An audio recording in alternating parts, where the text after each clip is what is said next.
Hello, everybody. Thank you for your interest in this session. It is part of a series of initiatives that are held under the name of, under the umbrella of the Next Generation Internet.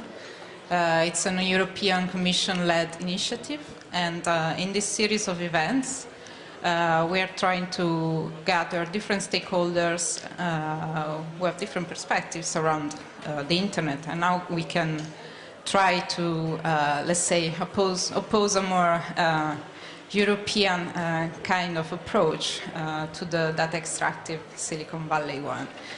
There are several ways that you can stay in touch with this initiative. There's a website, there's an online map for registering your presence, and there is a consultation platform as well. Overall, the idea is really to promote an internet that is respectful of European values, and to involve in this effort stakeholders who come from research as well as from business, and then citizens as well. I have the pleasure to be joined on stage for this discussion by Beatrice Fazi from the University of Sussex, Jeanne Vogt from the Node Forum and independent curator as well, and Meier-Hahn from the HIIG Institute from Berlin, and from Vickers, so Serpentine Gallery and a monastery, among other things. And I'm Marta Arniani, and together with Rob van Kranenburg, the founder of the IoT Council, I'm curating this series of events. So, to give you a bit of, let's say, of background, and to explain you why we're doing this session, I have a kind of, let's say, concern when we talk about what the human internet is and why we should use this term. It's something that we shouldn't leave to engineer to be defined. And it's something where today we will try to get some views on from extremely different perspectives. The reason why it can be left to engineer, to me, is something like, you know, when I see these kind of statements, I'm a bit scared. So it's the CTO of Microsoft France saying that they are going to use their artificial intelligence to amplify human ingenuity.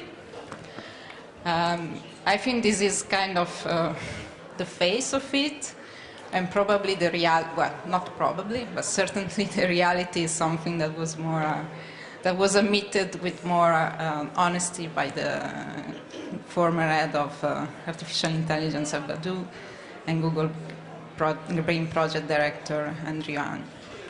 Large tech companies, they launch products to get data, and through this data they can monetize for their products. So when we want to talk about, let's say, if we use, for instance, one of the most recent papers written by Luciano Floridi, was a contribution for the AI for Common Good publication that was issued by the World Economic Forum. It was suggesting 4 parameters for any kind of digital project. One should be the technical feasibility, then there should be the environmental sustainability, the human desirability, and the social acceptability of a project. So while on the technical side and let's say on the environmental side we can have some more precise indicators, then of course when it comes down to let's say the human parts, this is much less to interpretation. And this is where this idea of using the spaces in between as a kind of a working concept, a kind of questioning machine for what we're trying to do today. And we have basically two. I would say that there are two yeah, two main concerns related to the fact that every time that we talk about technology, we talk about information technology and flows of data. So on one side, as it is extremely well explained and exemplified by the Chelsea Manning exhibition here, we are much more than the data. We are much more than the data accumulated about us. So on one side, we should try, when we try to imagine what is a better internet, we should try to go beyond this information predominancy, this logos predominancy. And on the other side, if we focus only on data, then we might be late already. Eugenie Morozov explained it very well in an article last week for The Guardian, saying that maybe data will no longer be the new oil. I mean, they won't be the new oil for long, and they will be until artificial intelligence is trained enough well to not be in need of our data anymore. So I have to say that when I'm talking with the different panelists involved today, I thought that some of the ideas coming out from Huta were really interesting as a kind of a starting point for this session, especially because we think of the internet as this kind of impersonal and totalitarian and dominating paradigm, actually something that is moved by a community, by social bonds, and this part of the internet is not very acknowledged, I would say. So maybe we could start from there, Huta. Thank you. Can everybody in the back also hear us well? It's difficult to tell if we should speak up. Otherwise, just raise your hands and I will speak up. It's too quiet. Okay, I will. Okay, I will do it like this. So for this panel, I indulged into the question how we can foster social interaction and the value of interpretation for the next generation internet, for whatever that is. And I've been thinking along different lines, and I think we can answer this question by looking at different levels. And these days we also, from the introduction, I hear this, we seem to be most concerned with the application layer aspects of the internet. For instance, we struggle with, for instance, how social media companies or how distributed ledger technologies, how that shapes our interactions, or how we are being represented with AI, for instance. So how it shapes our interactions or maybe transactions with each other.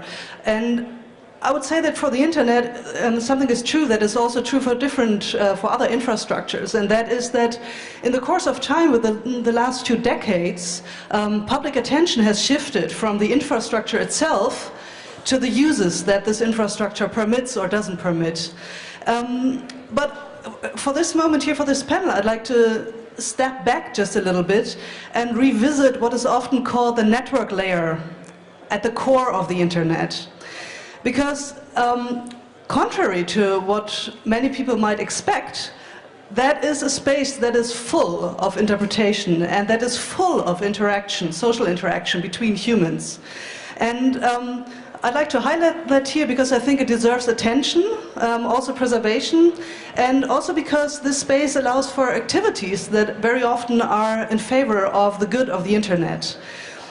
And when I say core of the internet, I'm referring to the actual network layer where internet engineers, or if you will, networkers in the very literal sense of the word, because they make the network, where they interconnect the networks and where they manufacture connectivity, which is the good that the internet provides, and where they forward traffic. And for you to be able to get a better understanding of this and make it more tangible, I brought a small video clip. It's just 1 minute long.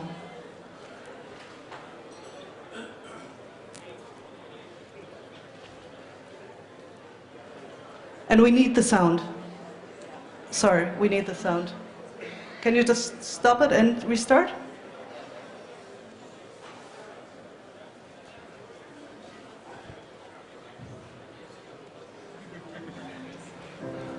Imagine there's no lawyers.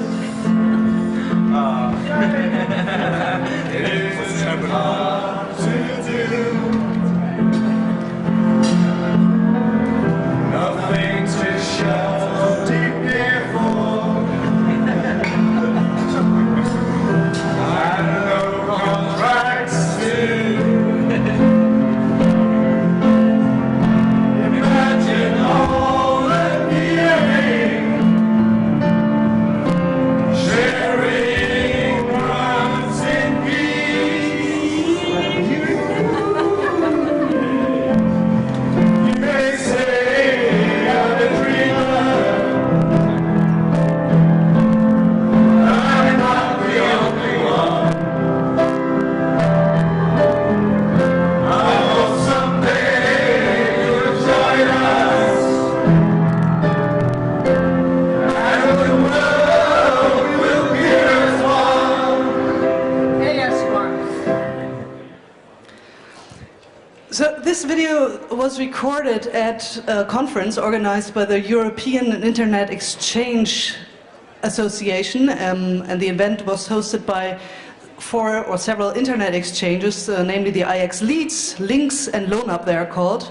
And these prolific singers you just saw, they also allowed me to show this clip here, just in case you've been wondering. What you just saw there is a glimpse into this community of internet engineers, and also the informal coordination that is taking place there. I'll take a bit of time to explain what you just saw and maybe also explain some of the terms. So they apparently have some sentiments against lawyers. I will come to that, back to that in just a bit. But there are other terms to clarify. For instance, to shut or to depeer. What does that mean? It means to terminate an interconnection when two networks do not exchange traffic anymore or routes. Networkers dislike that. They want to see traffic flow. Then they also sing about peerings. Peering is when two networks exchange traffic that is meant for each other's customers directly, and it typically happens at no cost. So for instance, if you want to send an email, if you are with Deutsche Telekom and I'm with Vodafone here in Germany, and you want to send an email to me, and Deutsche Telekom and Vodafone are peering, then that means that the data that belongs to my email from me to you, for instance, will be swapped at no cost and directly. So that is peering. It's a form of barter trade, basically, at the core of the net. And then they also want to share routes or routes in peace. What do they mean by this? Routes are, and I'm quite simplifying here, are like the streets of the internet, the paths. For instance, if you want to go from Berlin to Hamburg, which turns do I have to take? What streets do I have to go? That is routing information. And the reason why networkers are even in need of sharing this information, you may ask, why do they need to share it, is that there is no authoritative map of the internet. It just doesn't exist. I mean, we've all seen these beautiful pictures with networks. This is the internet. But we have to understand that by design, it's not possible to have a full overview of the internet as it is built currently. And so, in lack of such a map, the internet engineers use a protocol to tell each other directly which destinations on the internet they can reach for each other. And this protocol is called the Border Gateway Protocol. Internet engineers among you, of course, know all this, but I think maybe the general public does not. So this protocol, Border Gateway Protocol, has some characteristics, and people are conflicted about whether these characteristics are features or bugs. And an important one is that BGP does not have a mechanism for validation. So this means that the internet engineers, they cannot know if the routing information that they receive from their counterparts, if that information is legitimate or correct. They basically have to take it at face value. So this may come as a surprise to some, but the internet actually operates on this routing system that is prone to misuse and abuse. Nobody can keep a network from announcing and signaling wrong information to its neighbors. Be it by mistake, there's this term fat finger mistakes among internet engineers. It means that you just misconfigured your device because you hit the wrong key. or it may also be for really nefarious purposes like surveillance. And so if this wrong routing information proliferates through the internet, then internet traffic gets sent to wrong destinations.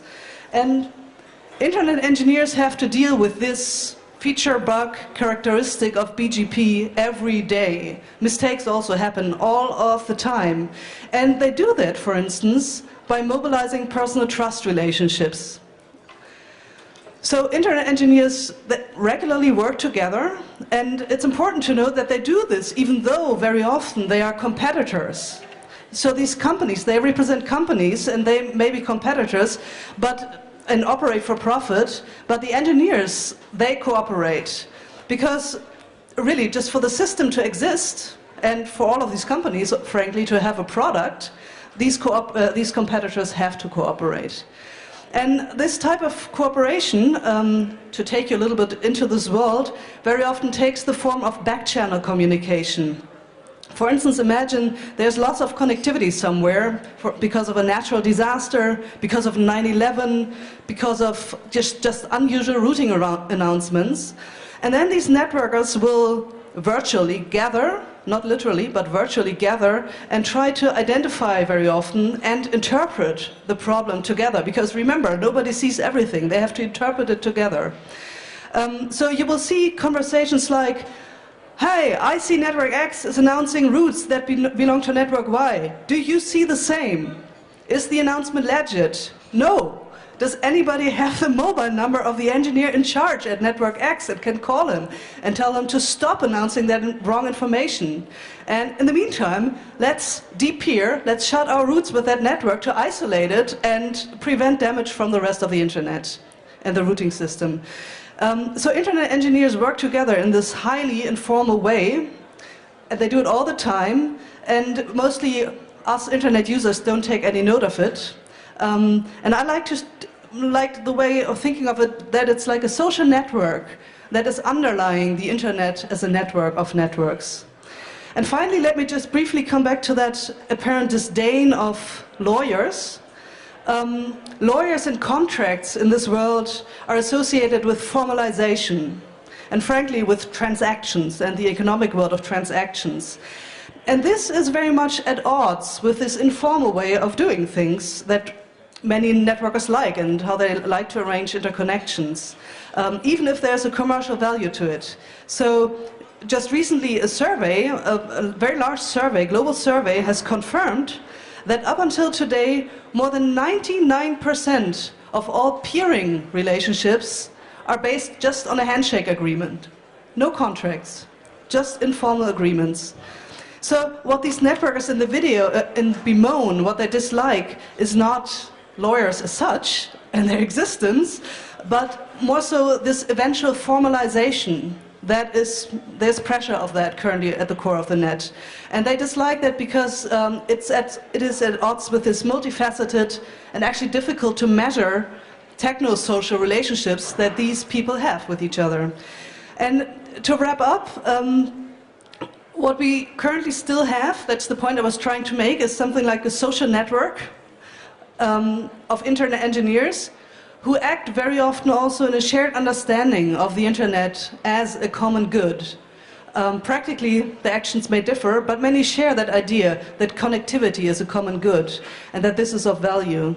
But when we look into the future for the next generation internet, just to give some leads into the discussion as well, I'm a little bit worried about two things. One is that a generational change is taking place in this scenery among internet engineers. Many retire, and it's a job that is just not so sexy and cool to take on anymore as it is to become an AI app web developer or something. So that is really going to change the way that these social interactions at the core will look like. And then the second thing I'm a little bit worried about is a lack of understanding of application level developers. We especially see that in the realm of Internet of Things. That there's little understanding among these developers and the standard setting bodies and so on about the networks that they're using just as an input and how they actually sometimes carelessly endanger the functioning of the network, for instance, by designing IT devices that have no way of being updated with security updates and just go rogue and become botnets and stuff like that. Thank you.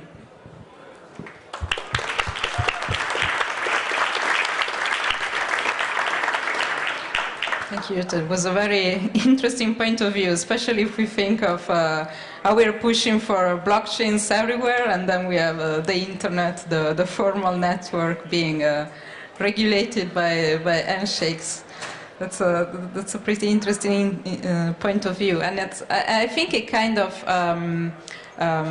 leads to the next panelist, to Beatrice, because you're kind of working in the backstage as well, and there are many assumptions again that we keep doing about technology that are kind of wrong. I mean, right or wrong, but they can be opinionated. So maybe you can say something about your latest research. And thank you, Marta.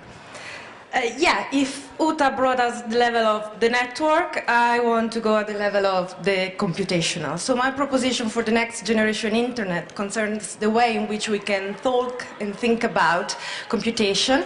That is to say, the way in which we can talk about the algorithmic infrastructure which underpins much of what the internet is and what the internet does. And the internet, of course, we know it's great. It can engender many great things. It can topple autocratic governments. It can reconnect us with a lost love or with a lost pair of keys. And undoubtedly, the internet, after the event, the world after the event of the internet, is a better place because it's much more personal, more open, more transparent, more efficient. However, we also know that the internet engenders more, less noble, more suspicious reality. The internet is making us stupid, as some have commented, or quantified, or more objectified. And in this sense, the internet doesn't seem to really to propose much an advancement. On the one hand, we have the current debate is between two points of view. On the one hand, we have the grand narrative of solutionism. That's a term that I take from Morozov. It's a critical term for Morozov, of course. And this is a narrative according to which the internet will fix humanity's problem. And on the other side, however, there emerges much more detrimental scenario, a scenario according to which the internet is a sort of Pandora black box, a source of great problems, such as centralization, commodification, and problems which indeed are not meant to fix society, but in fact to break that down. So I guess the point in this respect that I want to make, and the way in which I look at these two debates, I look at them as part of the same, really the same narrative. They are two sides of the same coin to an extent, because I look at them and understand them as being predicated on a very instrumental understanding of what the internet and computation may be. And here, when I use the word instrumental, I use it to mean the way in which something, or perhaps even someone, can be used, could function as a way through which we could attain rationally calculated ends. So the notion of instrumentality, we know, is a very charged one in the history of thought, and it's very much used to describe technological endeavors. Computational technology in the specific today has become the epitome of the concept of instrumentality because of its organizing and rationalizing power. What algorithms do? They elaborate an input into an output through a finite series of steps. They take decisions and evaluate probabilities according to predetermined desired outcome. So in doing so, we could say that the organizing and rationalizing power of the internet takes the complexity, the infinite variability of the social, the physical world, and tends to reduce it to static, simply formulae. So the way in which we can look at this reductionism is like, we can look at this reductionism as a sort of a mixed blessing to an extent. It's because compute reduce the complexity of the world to the simplicity of binary calculation. It's because of that, it's because of the reductionism, the computers do solve many problems for us, do fix certain things. However, it's also because of this reductionism that the computational turn in society and culture is creating fresh new issues on pretty much all levels, from the ethical or the epistemological and the aesthetic. So, having said this as a sort of premise, I should say now that in my philosophical work, what I do, I engage with algorithmic computation precisely with, say, organizing and rationalizing power. Much of what I'm doing today, in the last few years, what I've done in the last few years, however, involves considering, and in fact, questioning whether we can understand the systematization and this reductionism from a different perspective. It wouldn't be necessarily an instrumental one. So in a recent work, what I propose the computation does not only reduce, represent, or simplify, but we can find a lot of complexity, a lot of dynamism and infinity within the quantitative, discrete, algorithmic operation of computing. And the way in which I go about this, in order to prove that, I had to take a concept which means pivotal to describe this kind of maneuver, is the concept of contingency. And I try to look at the way in which we can consider computation as always inherently contingent and indeterminate. So we know that notoriously computation despises indeterminacy. Computational systems don't deal very well with contingency with indeterminacy. Indeterminacy is generally the noise. Is the noise that muddles the message, or it is the noise that stops the transmission of information through a channel. From another perspective, indeterminacy is that irreducible aspect of life, of art, of society and culture that cannot be possibly put into this discrete terms of calculation. So, to return to the twofold narrative, the internet will save us all, or conversely, the internet will doom us all, from the solutionist perspective, which is the internet will save us all, and it's a perspective of often of Silicon Valley, indeterminacy is undoubtedly a problem. It's an issue, it's a challenge, however, it's not an impossible one. In fact, algorithms can be designed to be more akin, more similar, more simulative of the contingency and indeterminacy of the real world. And in this way, Silicon Valley, the solutionist perspective, in a sense, pursues the fundamental chant of cybernetics, which is control, control, control. Is the more technology is controlled and the more computational technology can control indeterminacy of life, of the social world, of the physical world, of art, by expanding the domain of quantification and calculation, the more computation and also consequently those businesses which rely on it can work well. From the other perspective of all, from a more critical, inevitably more pessimistic view, the fact that computing is a deterministic enterprise that does not deal very well with contingency at all is a damning conclusion, is a piece of incriminating evidence as such. It is what proves that we should defend the incommensurability of life, of art, of culture, of the mind, of the self, from the colonialization of the computational.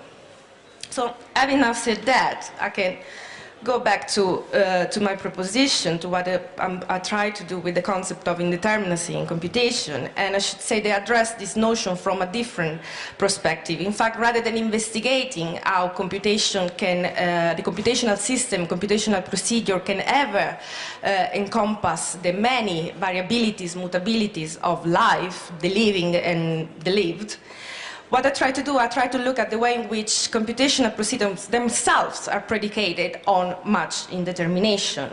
In a sense, what I've done in recent work is trying to look at the way in which indeterminacy can be very specific to the formal logic of algorithmic procedures, and to an extent also to what really the algorithmic infrastructure which underpins the internet. For me, this is, of course, it's a very speculative endeavor. It's a very speculative operation that concerns what computation is, what computational systems do. In a sense, from a philosophical perspective, that is the perspective I come from, is a question really that concerns the ontology of computing, we could say. And because of time constraint, I cannot really go into the details of this operation. I can briefly mention that the way for me to address this topic was to go back at the foundational work done on computability theory, and in a sense to approach computational systems for what they are, that is always indeterminate. And this is something that we find in the foundational, one of the foundational papers of computability theory in Gödel. We find in Gödel, and we demonstrated that indeed formal systems are always incomplete. And this moment in the history of computing in the 1930s, in fact, linked to another moment in the 1936 when Alan Turing first formalized the notion of what an algorithm is and what it does, and at the same time when devising and putting in formal terms what an algorithm is, he also discovered the algorithms, there are problems that algorithms cannot tackle because the steps that are involved in their operations are not finite, but are in fact very infinite. So these problems for Turing were incomputable problems. And in the work that I've done in my speculative proposition about indeterminacy in computation, I take these two moments, incompleteness and incomputability, as to as the mark of contingency in within the formal logic of computation. And I should say in this respect that this indeterminacy is no error, is not an accident, most surely it's not glitch, and it does not contradict the functionality of computing. In fact, it's what makes it work. And Gödel and Turing never really said that. It's something that I take from their work. But for me, it's interesting to look at the mathematics of computation to find it there another way to look at these calculative structures. So in a sense, we can, to wrap up here, is that what I did is really try to find within the logic and mathematical heart of computation a reason for it to be more than just an instrumentally reductive tool. And in the context of the present discussion, why this is relevant for what we're discussing today, well, we could say that many have commented that the next generation internet, in fact, the next internet, the internet of the future, will be an internet ever more so predicated on cloud computing, on the Internet of Things, on big data analytics. In fact, it's an internet that will emerge from the convergence of these three aspects: cloud computing, big data analytics, and Internet of Things. So it's an internet that will be very much even more predicated on algorithmic processes of decision making. It's an internet that, in my opinion, asks us to consider its medium specificity. So if we want to summarize this talk, what I'm really doing is a medium specificity argument. That's what I'm arguing for. So the medium specificity of the internet is indeed the computational, and we have to engage with this side of it, especially in a scenario, in a future scenario, quasi-universal automation, and with an online world which is already very much populated by semi-autonomous agents driven by artificial intelligence. Understanding what computation is, what it was meant to do, and what it is doing today, it will become even more important. So in a sense, what I'm proposing that alongside political and policy interventions meant to safeguard the democratic and decentralizing character of the internet, which is very much in danger and it's expected to decline even more, we also need to propose challenges to the consolidated assumptions of what the limits and potentialities of these calculative infrastructures are. From a technical perspective, of course, but at least from a point of view, also from a philosophical perspective, and perhaps an art perspective or a social science perspective. Again, as Marta was mentioning at the beginning, this is a very multifaceted question that requires a lot of nuances and a lot of post-disciplinary intervention. So I guess when I spoke with Marta, we said in this panel we need to, we were asked to consider the spaces in between. And of course the spaces in between are spaces between the humans and the machines, but for me are also the spaces of meaningful complexity which are already within computational systems before their encounter with the external empirical world, if you want to say so. So in this, to wrap up my proposition, I would say it's not meant, my quest or my effort to look at the computational is not meant as a justification of the totalizing aspects of this calculative infrastructure, but in fact quite the opposite. It's meant to challenge these assumed understandings that we have of what computation is and what it does, and to show that computing itself might be already something else than the instrumental and reductive and representational tool that we often make it to be, and especially businesses make it to be. Thank you.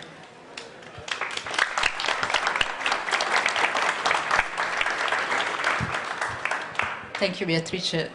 I think somehow we should kind of liberate AI from this super formal approach that we gave to it in order to liberate ourselves. No? We're kind of looking at AI to think about ourselves. We're more and more in this idea and this paradigm of quantifying our activities, of controlling ourselves. We are the first and best controller. That's what we are becoming. So it's quite interesting to kind of look back at technology not as the solution, but look back at the technology to give it some more humanity somehow. And I think it's also a problem when we, the stream solutioning that you were mentioning, and also any idea that it's kind of, let's say, a jack of all trades of solutions. So that's something that we see a lot with technology. And that we might be in trouble as well when we use the term human or human internet. When we talk about human, we talk about something that is universal somehow. But by doing so, maybe we risk to flatten out some diversity, some of this extreme contingency and fluidity. And this is something that with Jeanne yesterday we were discussing, and she was really making a point with me about how we can, somehow in this designing for everybody, we kind of miss important parts and important elements for resisting. Yeah, first of all, thank you, Marta, for inviting me.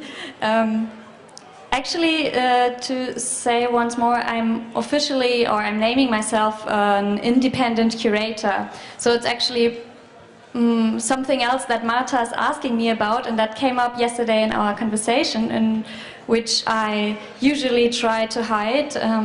This is my background, because my background is, as you might find surprising, in business administration. So from a really, let's say,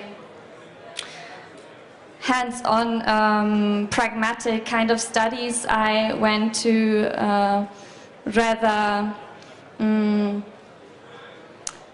philosophical, more intangible field of practice, but something was left in my mind, and that came out yesterday in our conversation, which I wanted to share with you now, as Marta asked me.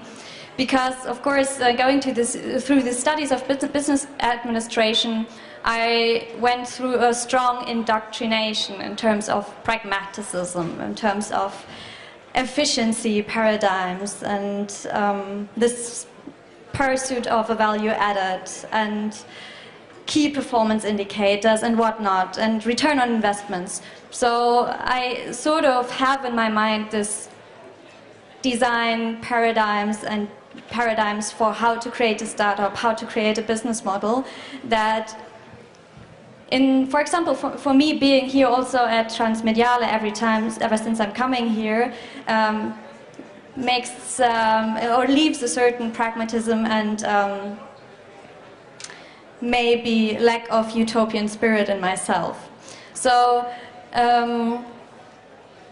coming from these studies, I went in 2010, I think, for the first time, right after my studies actually, after a series of weekly paid internships in worlds which considered themselves kind of the center of the world, different companies, I went to work for, or I went to help out actually my sister, who was a programmer and an artist, working for this festival in Frankfurt called Nord Forum for Digital Arts.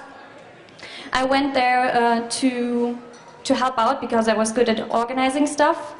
Well, but what happened to me instead was that I really got blasted by an energy, by people who were willing to share knowledge, by, if you want so, nerds, but also a lot of theoreticians and especially very interesting and very knowledgeable artists who were sharing their knowledge. And there was an exhibition, for example, there were workshops, but there was also an exhibition and artworks standing around, and artists, the very artists who had built these artworks standing next to it and share their knowledge on how to do this with the other people who were wondering how to do these things. So all this spirit, for me as a non-theoretician, for me as a non-coder, and I wasn't even very good at natural sciences, this was really illuminating and brought me into another world and another way of thinking, and made me also change my professional career. So coming out of this background, I also felt the need to study media arts history, of course, and I kind of understood after a while what kind of struggle has been there since, maybe even since the 60s in general, in terms of media and activism in terms of media and mass media, but also from the 90s on in terms of how to revolutionize the net and how to make it appropriated for the better, for the good, for humanity, for open networks, and for sharing, distributing more knowledge to more people, and having less hierarchies in terms of how to create this distribution channel. And as we all know, these super utopian ideas kind of tend to fail, I would say. And this failure is not because these spirits and these activisms didn't have an impact, but it's because they usually get consumed by a market and by a structure they are originally aiming to deconstruct and subvert. So, I mean, I don't have to tell you about all these examples, like YouTube, which is a platform for counterculture and remix culture and self-empowerment, but at the same time it's YouTube, right? Or Airbnb, which is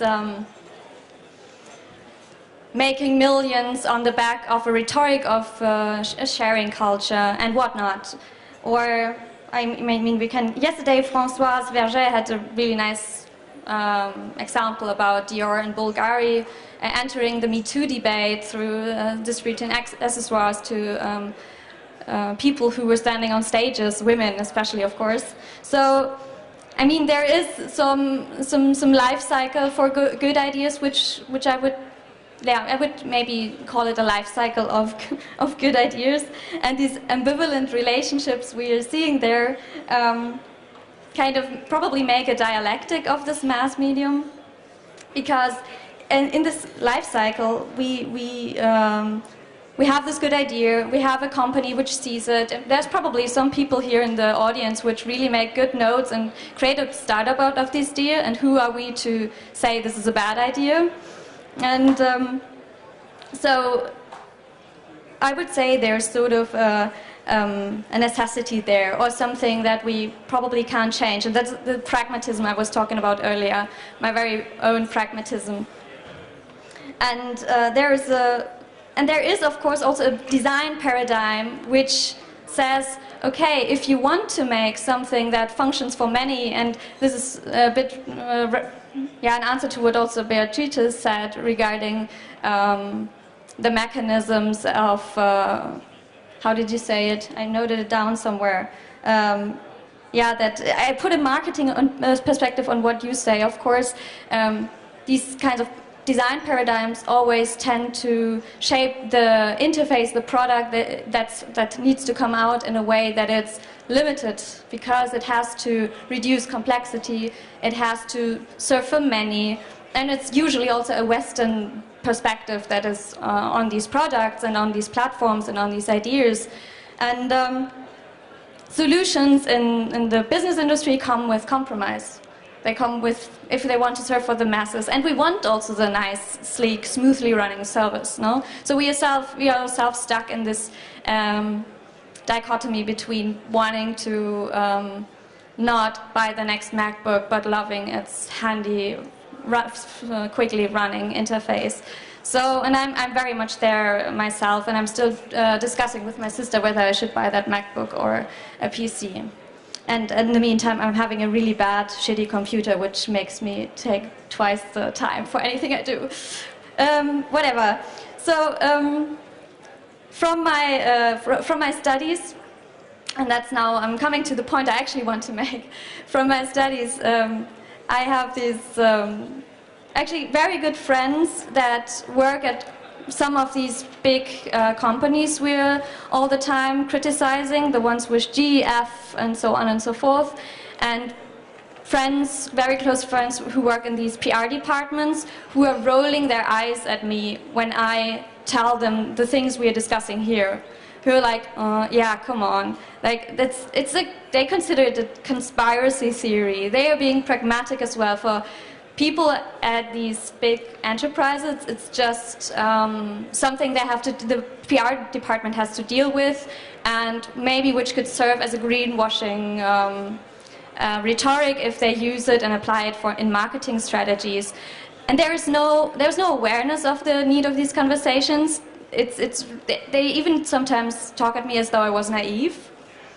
And I believe the experience I had coming back to this festival I was talking about earlier, the experience I try to create as a curator, and I try to recreate when I do different kind of educational exhibition formats, projects, is to, if you want to create spaces in between, spaces where conversations about this can happen in a non-elitistic and a non-hierarchical way, in a very down-to-earth way.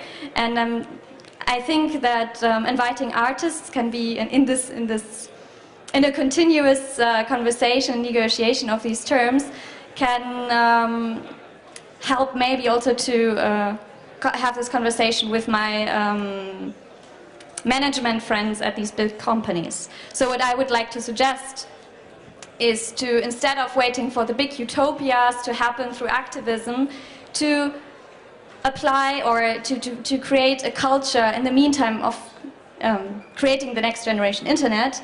In the meantime, we need these spaces where we can have conversations with artists, where we involve artists, because what they do has this very, provides aesthetic experiences which are really affecting us and really touching us and really making a sense and giving means to interpret the problematics also of the digital world. And what I, as a curator, like to contribute to this panel is, I think it's important to understand, and maybe some artists won't like that, understand arts as some kind of pedagogy as well, because I think that working with artists really has a strong potential to affect a lot of people in a continuous, not in a revolutionary, not in a super utopian way to change the world and to change these hierarchies we are talking about here all the time, but to continuously work on these questions. And what we do, for example, in Frankfurt, also with my colleague Alexandra, who's sitting over there, Alexandra Waligorski, for example, she at Node Forum created a totally new mediation program, which was involving people from an elderly home, from a retirement home, to have conversations about media. We try to do children's workshops. We try to do. We did a festival 2 years ago in Hamburg where we invited media artists to talk to do workshops with normal, these other citizens. That's a bit ignorant to say it this way, but it was that way. It was everyday neighborhood people to work on the question how the digital transformations happens in the city and what they could contribute. And we did this with a series of artists, and some activist spirit came out of this. It didn't change Hamburg, of course, the city where we did this, but it definitely left some maybe small-scale utopian spirit in a lot of people in the city, and I think that's something that art practices and maybe post-utopian small-scale art practices can do in an everyday, in the meantime, to prepare the next generation internet.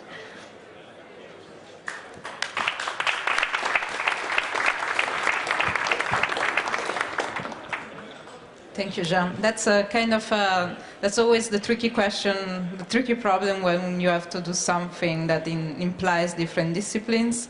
There will always be somebody who is not satisfied with the jargon. There will always be somebody who feels that his role or her role is being instrumental, or that will think that the vision, the collaborative vision that you're trying to put in place is not pragmatic enough. I mean, this is kind of a personal struggle that I have, for instance, where we talk about the internet with business people. Of course, we put so much the focus on technology, but it's also, in the end, it's the business models that push or not the development of a certain technology. And and it's also, I don't know, I feel that a kind of Fil Rouge here is also kind of the narrative. Like, I feel that we have a kind of a face value narrative about the internet and technology, and that all the people here, they kind of, either hijacking it or either looking at more, let's say, invisible values. And I know that Ben has come here today to beat us with some hints in terms of some kind of mind-opening and scenario, and new scenarios for us for thinking about this topic of the spaces in between and this kind of negotiation spaces. Thank you. So the brief was quite intimidating for this presentation. Come up with a proposal for the new internet. And I don't believe that a new internet can be developed without accounting for fragmentation and ensuring a collaging of systems and interfaces. Because I believe if the dream of a total integrated one single system succeeds, it will flatten out and displace all contingency, to speak to your point earlier. And there's a kind of apt quote from Ursula Le Guin that says, "The only thing that makes life possible is permanent, intolerable uncertainty, not knowing what comes next."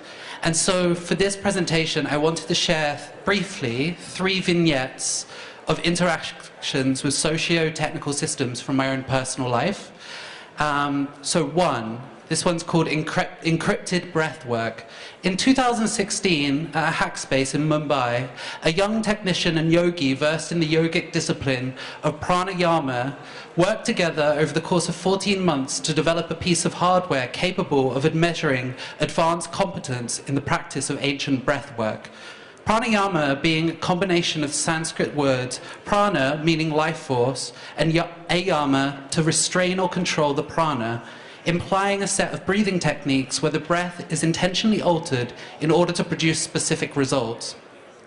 They called their project OSVA, which stands for Open Source Vital Air, basing their designs on the spirometer, an apparatus that measures ventilation in hospitals, and released as a composite of open source software, Raspberry Pi, and miscellaneous hardware. and a piece of software. A year later, they put the project online and published a tutorial called How to Build Your Own Spirometer for the Advancement of the Vital Air. In summer of 2017, a developer friend interested in the quantified self movement, who had for the past decade been practicing pranayama in tandem with an Ashtanga yoga practice, decided to replicate the device as described in this tutorial. Working together with this friend, this device seemed to be exactly what we had been searching for and formed the nexus point for a missing key for unlocking a new kind of virtual space we had been working on. Over the course of the last 5 years, we had created a virtualized method of low-key, an ancient Greek system for improving memory retention, better known now as the memory palace technique, in which you assign ideas, concepts, and things that you wish to remember to specific physical architecture. Utilizing recent developments in virtual reality, we had built an application in which we could create virtual places that we would inhabit together. And inscribed with a shared memory, we would use this technique to develop shared narratives together and with others. Additionally, we also use these places to remember exceptionally complex passwords and other tools for access. Our first memory palace was a replication of Göbekli Tepe, the hunter-gatherer built sky temple in southeast Turkey.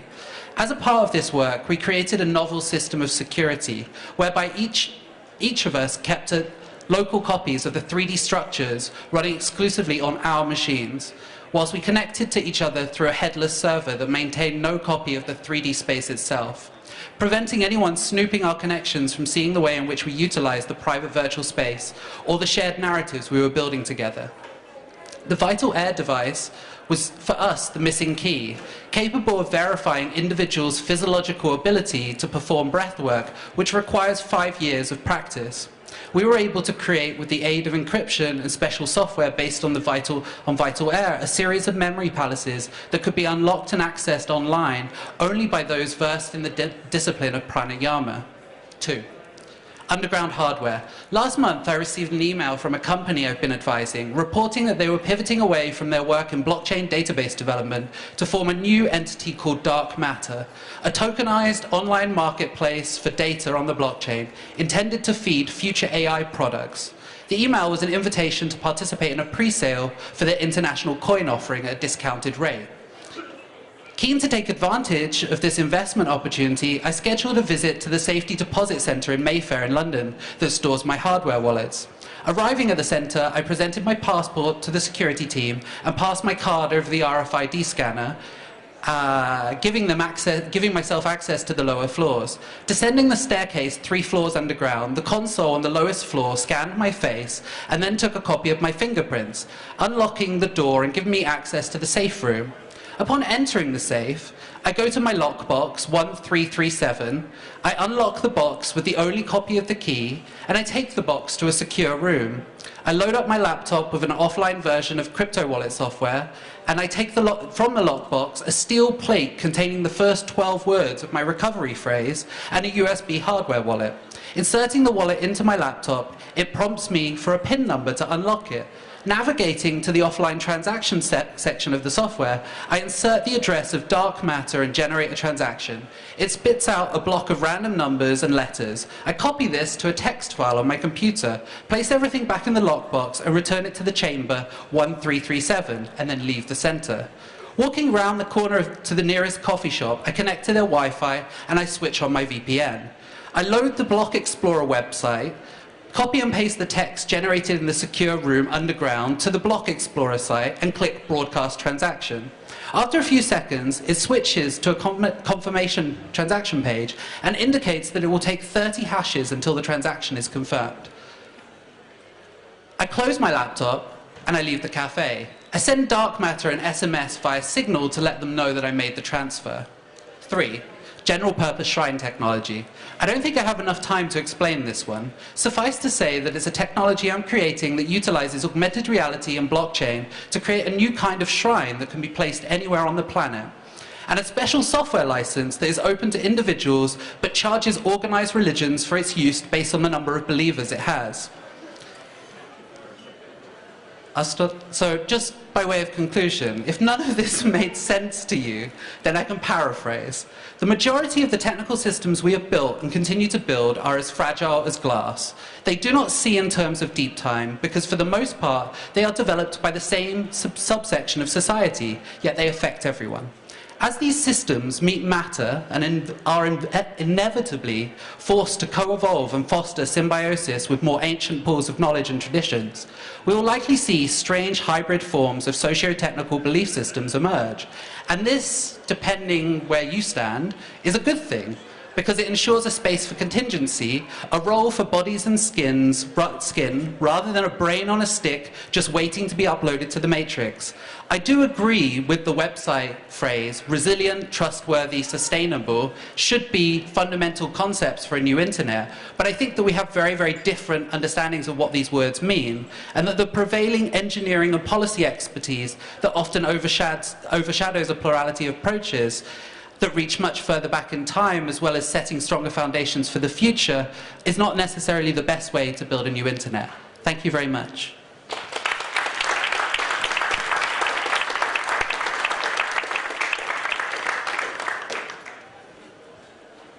Thank you, Ben.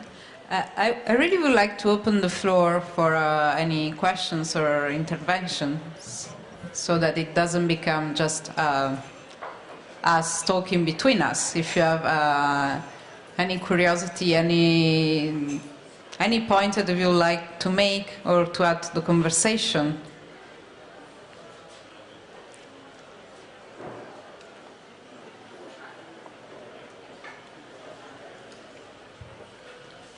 There's somebody. You have to come here. There is a microphone.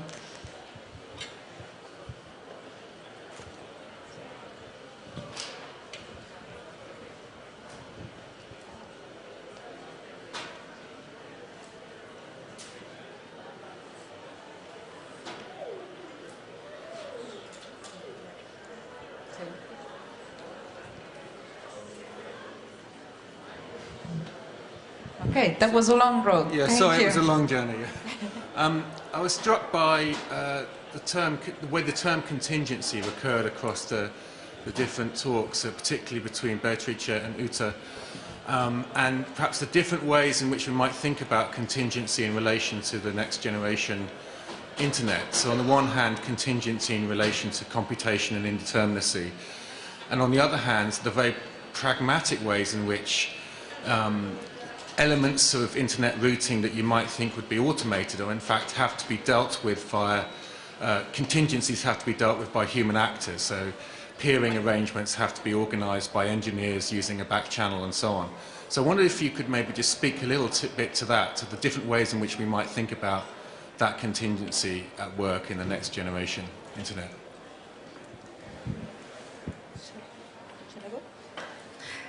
Thank you. Yeah, my take on it will be to differentiate between two different types of contingency. So the contingency of computing of the formal system is not the contingency of the human users. It's not the contingency of human experience, of lived experience. It's a peculiar kind of indetermination that happens to be inscribed into the mathematics of the system itself, while the contingency of, you were saying, the users or the engineers is a more kind of empirical contingency. It's the contingency of life with its mutability and variation and many declinations. And to an extent, the solutionist perspective that we were referring to, what they're trying to do is make computation more similar, more akin, more capable of dealing with the many indeterminacy of human users, because that's how computing might work better. The domain of calculation, the domain of quantification can expand even more if we find a way for computing to deal with human or life indeterminacies. And for me, instead, it's interesting to propose this other type of indetermination to see how to kind of a bit challenge this narrative of computing as only being predicated on this striving for total determination. So my take on it will be to differentiate, to not trying to make the indeterminacies of the computing machines similar to that of the humans, and on the other side to defend the many determinacies of the human and of life, of culture, of art, from the colonization of the computational.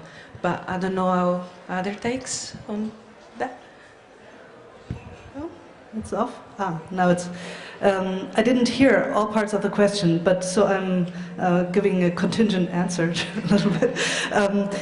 So, about the contingency in routing and future internet, I think that's really a tough cookie, and we'd have to talk more specifically. But on a general note, I would say that contrary to what we usually imagine when we think about these technologies and about the determinism that we see there, that whenever these technologies, however we design the systems, they're put into use, that contingencies appear. And if you, for instance, if you think about software-defined networking, that is a new kid on the block, not anymore, but that was the new kid on the block for a while in internet networking, that basically involves the promise of taking away a lot of this manual work in internet operations.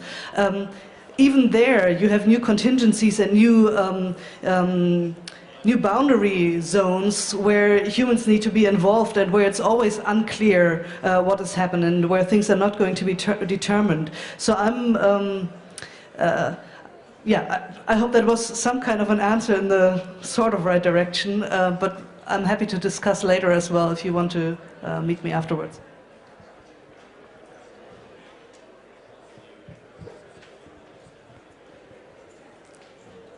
Please. Hi. Hi. So when you put this term of interspace, space in between, I was wondering how the internet, that is such a logical sphere of protocols and data in which most users don't understand, and we just relate with it through this visual interface. And I think of this space in between as this more fluid space between the subject, us user, and the object, the logical protocols. So how could this new internet be more human in a sense that we don't only relate with a positive visual interface that doesn't accept noise, and noise being our subject manifesting itself on this perfect protocol world. So how could this interspace be on this future internet more than just the interface? Or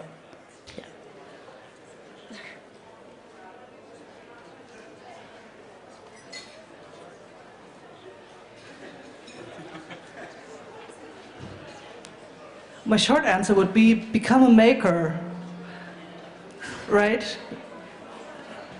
Turn from user to maker, because I think if we stay in the role of users, if we stay in the role of taking the internet as an input to whatever we want to do, then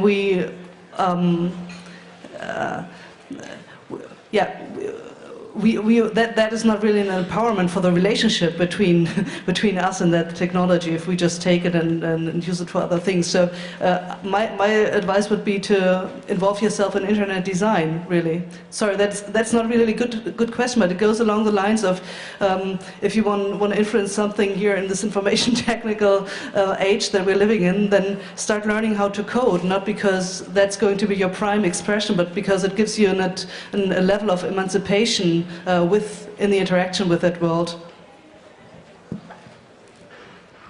Maybe I would confirm that or agree to that and say, I guess I also wonder if it's about actually the interface or the technology we can actually change all the paradigms and assumptions that lie behind the decisions of those who design infrastructures and make money with it, but it's about how we change our attitude towards these infrastructures, and when we make conscious decisions on adapting to certain systems, and that needs awareness and education and knowledge about these structures. That's what I agree to, and then it needs an aware attitude. And I assume that today a lot of young people, I don't know if you have heard of the project called Jugendhakt. It's like a hackathon for people, for teenagers, which is a very successful project in Germany, and they're traveling through the whole country with their format, where they do hackathons with, I'm repeating myself, it's a hackathon with teenagers who really redesign the internet for on their own to a certain extent. Or the initiative Creative Gaming, they are using pre-designed games and redesign them themselves, or subvert them and deconstruct them. And I think this is the only chance that there's people who, in the future, who can make more conscious decisions than I can do and my mom can do, who's still tagging me on Facebook, and I have to untag myself and delete her smile emoji icons, which are kissing under my professional posts, you know. So I think it's about education, not really about, the focus is not the technology and the interface itself, for me personally, but because also that's the sphere I can act in as a non-engineer.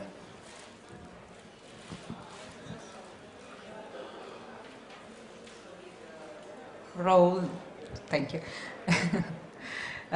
Probably there's also a big role of, of experience, so in not thinking of technology just as something that is flattened on a screen interface, but as something that, everything that is happening in transhumanism, everything that is an augmented body is still related, it still utilizes the internet, but still it embodies our experience in a different ways. It augments it, it changes, it transforms it. So I think, it's not the ultimate answer, but I think that we should look also at this kind of approaches which are more proactive. And also, I think that in our practices we should be aware of trying to squeeze a bit of in a solution with another take on solution is we should be very careful in squeezing new technology solution to every possible human field, which is something that is happening. And we were having very quickly this discussion with Ben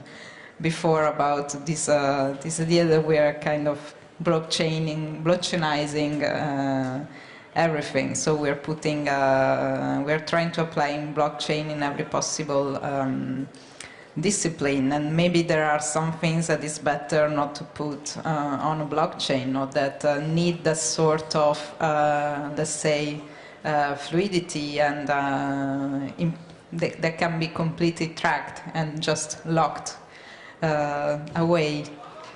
I don't know if anybody wants to add something on?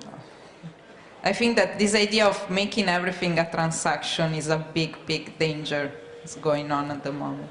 I guess I just wanted to draw it back off that point, because this is happening in the context of a European Commission initiative, right? So what's the motivation for that, and how much impact can it make? Because it proposes we're going to gather together ideas for a new internet, and there are a lot of new internets evolving, and the European Union has also made this really interesting move with the introduction of GDPR, which is basically going to lock down individuals' data and force Silicon Valley into a different contractual relationship, which is inevitably going to cause a whole set of very strange antagonisms between the US economy that essentially through Silicon Valley has been extracting enormous amounts of wealth from Europe. So what's it going to do to trade? And so I guess there's an interesting question to ask in the context of all of this, whilst we put forward these proposals of a kind of plural internet, is that there does exist internets. There's always existed internets. And right now, in the context of blockchain, you're seeing every nation state on Earth take a position. So whether it's India that's saying, we're going to ban this, but we're going to look into the affordances of blockchain, like yesterday, or it's Russia, who have got to the point where they're already putting through legislation. I wonder how much space there is for conversation, and where, I guess the question I'd ask to the panel is where, given that it's going to be a horizon scanning exercise where they're going to identify the existing proposals for the internet, and then they're going to back one, and this is okay, like this is how these structures work. But I guess I'd ask the panel, like, which internet are you backing? given that there's already a bunch of forerunners out there. Because I don't think there's time to rebuild the internet between the time in which other nation states are picking their running horse. Or somebody from the audience, if wants to answer that question. Well, maybe I can. We were talking about this because there was this.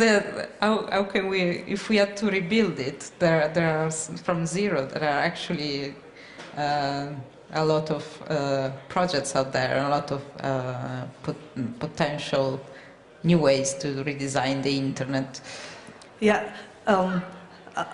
I'd like to comment on that, but step back one step, because when I was invited, I looked at this initiative. What is it? Next Generation Internet. What does it mean? Does it involve rebuilding the whole thing? And your answer was also a little bit ambiguous, with blockchain somewhere here and networks there, but not the internet as a whole. So what are we talking about? And I'm still not quite sure, but it is true that, of course, there have been alternative designs for the internet, and they have been floating around for quite some time, and they haven't been successful so far for many reasons, one of which is the great path dependency of the network itself right now, and the way it was designed. But I have actually a literature recommendation that I found quite it opened my mind very much, and that is the book Designs for an Internet by David D. Clark.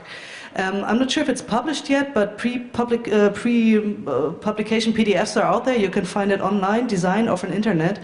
And so the thing is, are we thinking about applications that still work on the existing internet, like blockchain or other applications, or are we thinking about redesigning the whole mechanism and the whole way the network works? And if we are going that way, I mean, I wouldn't know exactly how that should work, just because of the great network effects of the network and the difficulty of bringing in something new and getting that accepted, because even if the idea is good, it's difficult to bring this to the people and make people use it, and if people don't use it, there is no use for the others, and so on. But if we would go along that way and think along these lines, what I liked about the book by David D. Clark is that he makes the statement that whatever we design, we need to design it for a purpose. If we are engineers, and I'm sorry to stay in that language now, but we need to figure out which purposes this network should fulfill, and they are always to be brought into balance if we want security, or if we want anonymity, but we want traceability and accountability as well. And by the way, I feel like the website of the Next Generation Internet is also representing that quite well, that there is no easy path forward, but that we have those always these goals that are just at odds with each other very much. But also, for instance, in the realm of management, how do we want such a thing to be managed in a decentralized way? Like now, should the states get more say in how what an internet could look like? So these are all very difficult questions, and not easy to answer. But maybe before starting to think about this next new big one thing, maybe we can think about a process of possibly arriving at a next generation and thinking about which steps to take first, how to modularly design the process, and when to involve whom, and all these things. So yeah, it's not an easy answer.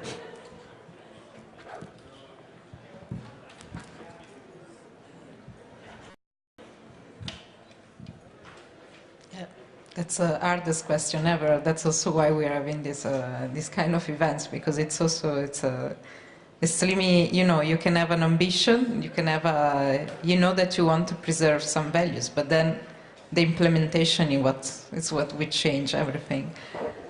Do we have any other opinion or questions from the public?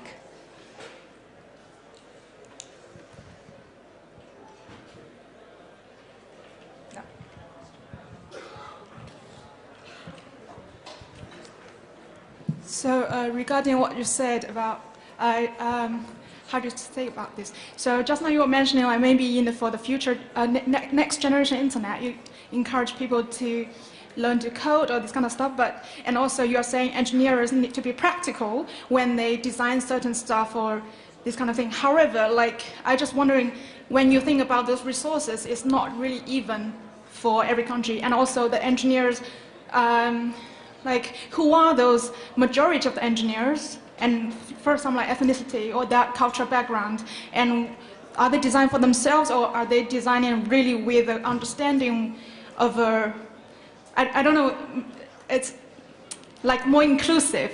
And also like how, so for example, like when you try to approach the infrastructure, you need to have certain resources, and normally it's the policymakers or the military force or those people have the huge amount of power, but it's a limited amount of people. So then I just wonder, how do you think about this to put like a plural internet or plural structures? Can I? Yeah. No, please. Just as you were speaking, it was making me think that we're like in this really odd situation where like maybe we're moving.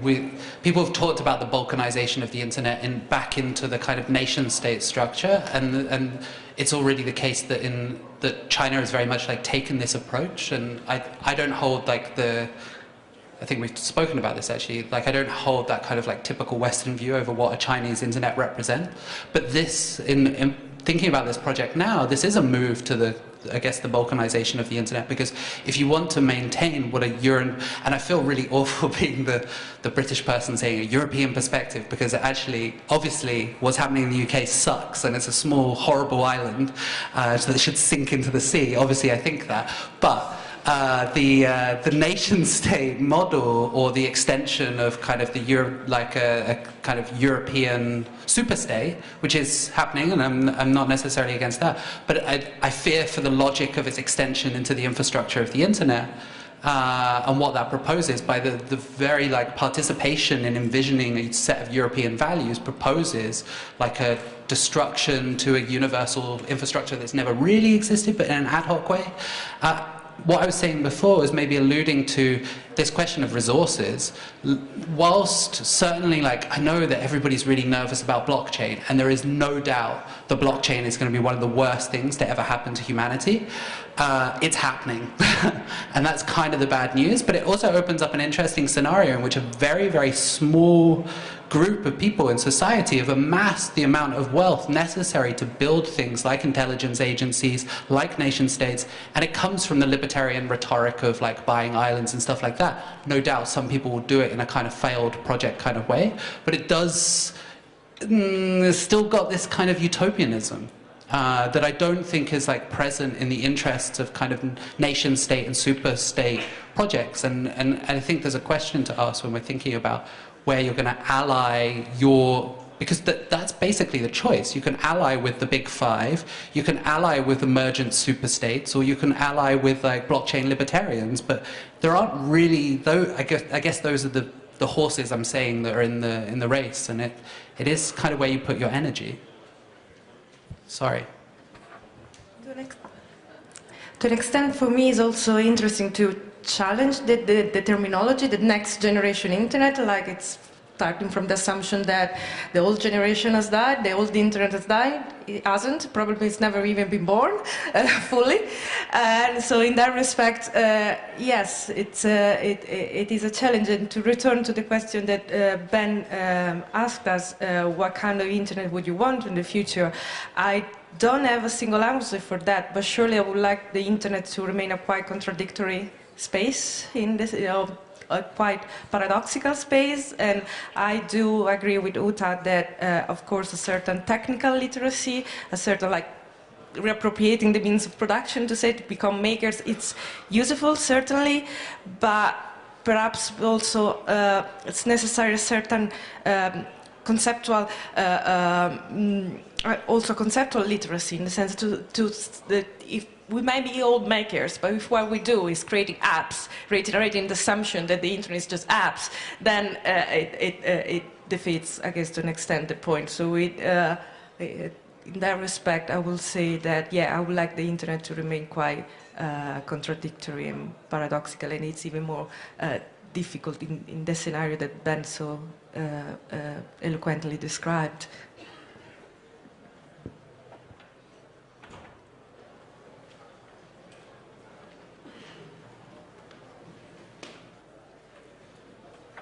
So I guess just see the conversation kind of finding some refuge in the technicality of learn how to program on.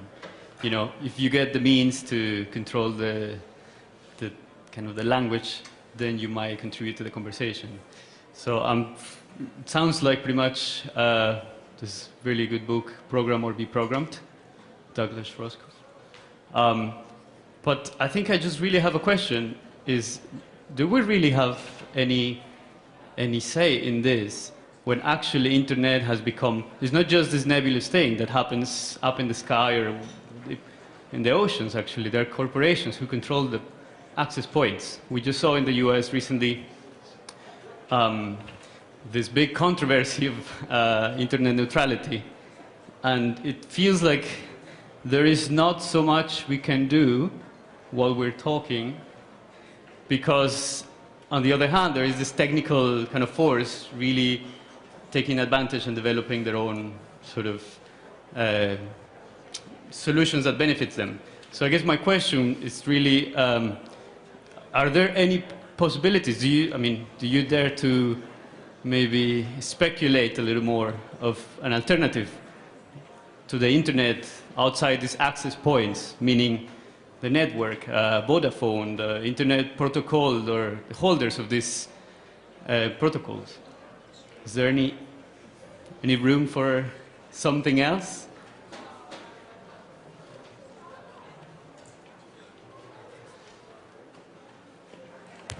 I'm not trapped.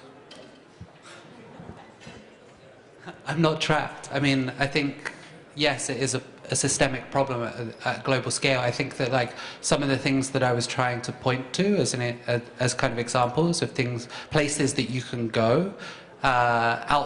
There's been a lot of discussion, and with Aria and Zach this morning, where they were talking about this outside on and inside. I think by proposing new protocol designs entirely misses the point of how we are going to navigate this situation in the future. I think if you begin to change your relationship to time, your belief systems, these kind of structures in a kind of convivial mode, then you'll begin to force the infrastructure to change. But I think the route of kind of conversion or better technical plans or things like this is going to get us nowhere at this point. So in this kind of program or be programmed, yes, I thought Douglas Rushkoff's work was really important at that time. I feel like that rhetoric has to make way for a less deterministic, less rational, less humanistic orientated intellectual project. And you don't need to be trapped. Like there are things that will free you from that. I also don't. I mean, obviously you're free to build your own internet anywhere you like. I mean, no, not anywhere, but here you're free to build your own internet and try everything out. But I also.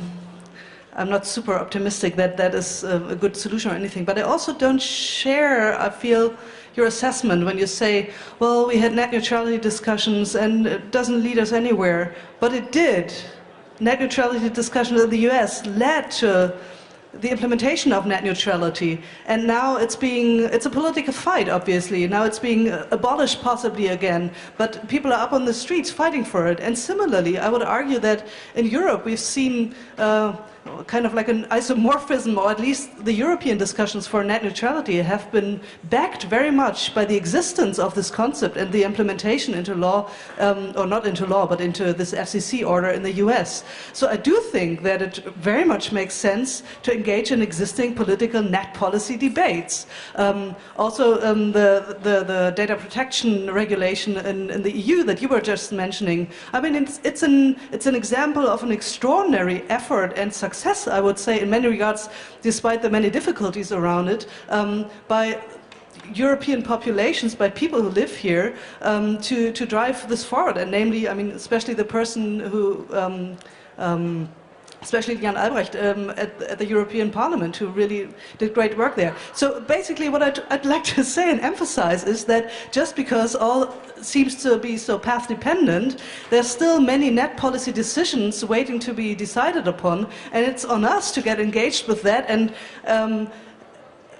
by shaping these discussions, shaping that next generation internet, whatever it's going to look like. And really, I mean, we're talking about automated decision making and all this stuff. And what we see is that the infrastructure, when we're talking, for instance, about internet governance, it's not only anymore about how the infrastructure is being governed. That was the former reading of it, and it's still part of it.